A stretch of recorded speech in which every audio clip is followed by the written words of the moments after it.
So let's talk about Orlando Brown. Yeah, that Orlando Brown, the guy who's made a second career out of saying the wildest things on the internet. But this time, he's not just ranting. He's got names, receipts, and some of the nastiest accusations the industry's ever heard. According to him, Diddy's infamous parties weren't just about flashy lights and celebrity selfies, they were full-blown freak-off. And people didn't just walk away with hangovers, they walked away with something way more permanent. We're talking STDs.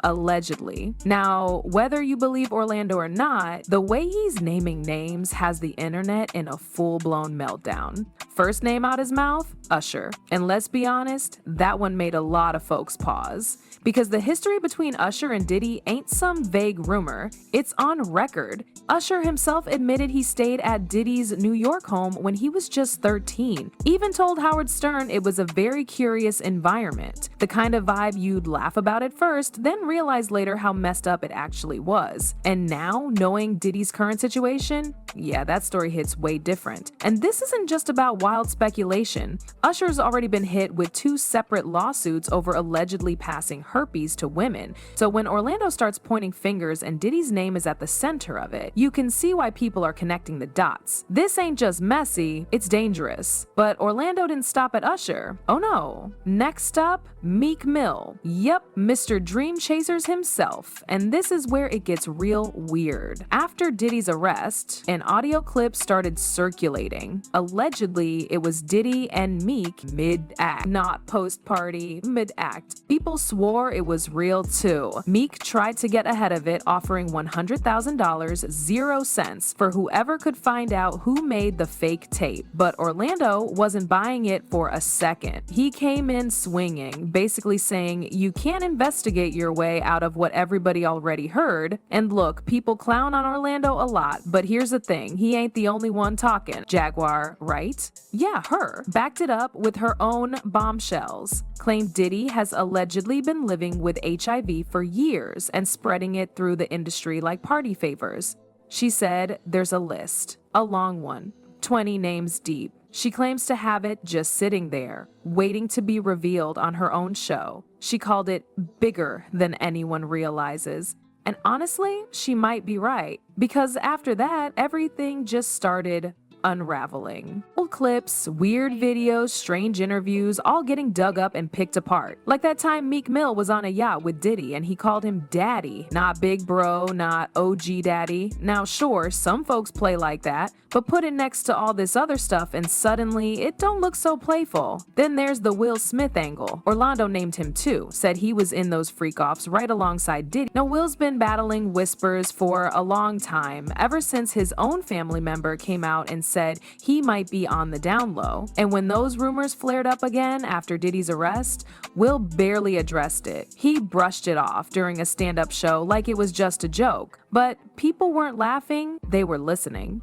Because if Diddy is infected with something, allegedly, and he's been hosting these anything goes, no protection, invite-only parties, that changes everything. The rumors turn into possible health threats, and suddenly, every celeb that's ever been close to him starts looking real suspicious. French Montana's name started circling not long after. Orlando pointed to him as another longtime Diddy affiliate who may have gotten a little too close, and people didn't have to dig far to find receipts. That birthday clip? Yeah, the one where Diddy and French are fully oiled up, hugging it out, singing to each other like it's a honeymoon anniversary. That footage hit different when viewed under this new light. Some folks even joked it looked like Diddy was throwing a party for himself inside French. And when Orlando hinted that French might have been more than just a guest, it wasn't hard for the internet to run with it. Then YK Osiris entered the chat. This man's been spiraling publicly for months now. Emotional breakdowns on Instagram Live, random posts about wanting to give up on life, and fans begging him to seek help. But the real fire started when his baby mama jumped on Twitter and casually dropped that she caught him in bed with another man. No name mentioned, but folks instantly made the connection to that luxury beachside vacation Osiris took with Diddy. Matching captions, Diddy shirtless in the ocean, and Osiris getting a full body massage while vibing to a Diddy track. Coincidence? Maybe. But in this narrative, coincidences get thrown out the window real fast. And let's talk about the Breakfast Club interview. Osiris showed up with that signature awkward smile and deflected every question like his life depended on it. They asked if he and Diddy had something going on.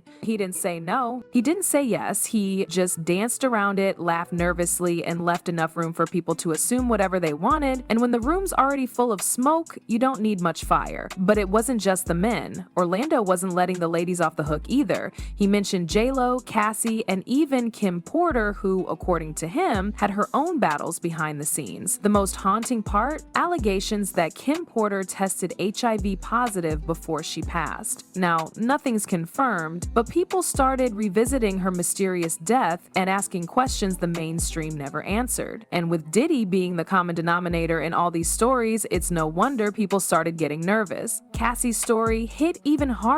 She's already filed her lawsuit against Diddy, claiming he forced her into disturbing situations involving escorts and substances. She didn't mention STDs directly, but Orlando's suggestion that those same escorts might have been infected turned the conversation into a horror movie. If even part of what she described is true, then the potential fallout goes way beyond one lawsuit. It's a chain reaction of danger. Jaguar Wright went a step further, saying Diddy wasn't just a carrier, he was a super spreader. According to her, his parties had zero boundaries, no protection, no consent, just raw smashing, as she put it. She even said the feds found over 1,000 bottles of baby oil in Diddy's mansion, but not one condom or test kit. And when you hear that, it stops being a punchline. It sounds like a damn biohazard zone. People online are starting to treat the whole thing like a public health emergency. Not just gossip, not just scandal, but real lives possibly affected. Real infections,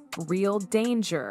And while Diddy's camp stays silent, Orlando keeps talking loud, unfiltered, and with every new name he dropped, the industry gets a little more nervous. Because this isn't just about sex anymore, it's about consequences. And the whispers aren't whispers anymore. They're roars. Usher, Meek, Will, French, Osiris, the names keep stacking, and so does the tension. But what really shook people wasn't just the celebrity connections or freak-off rumors, it was the silence. Deafening silence from the people being named. No lawsuits, no public statements, no passionate denials, just nothing. And in the age of clout chasing and online defense squads, that kind of silence feels like confirmation to a lot of folks, especially when Orlando Brown's wildest claims start syncing up with existing rumors and old footage that suddenly seems way too suspicious to ignore. The energy shifted even harder when Jaguar Wright dropped her claim about the industry having a circle of undetectable men. That word alone, undetectable, got people scrambling for clarity. She wasn't being vague either.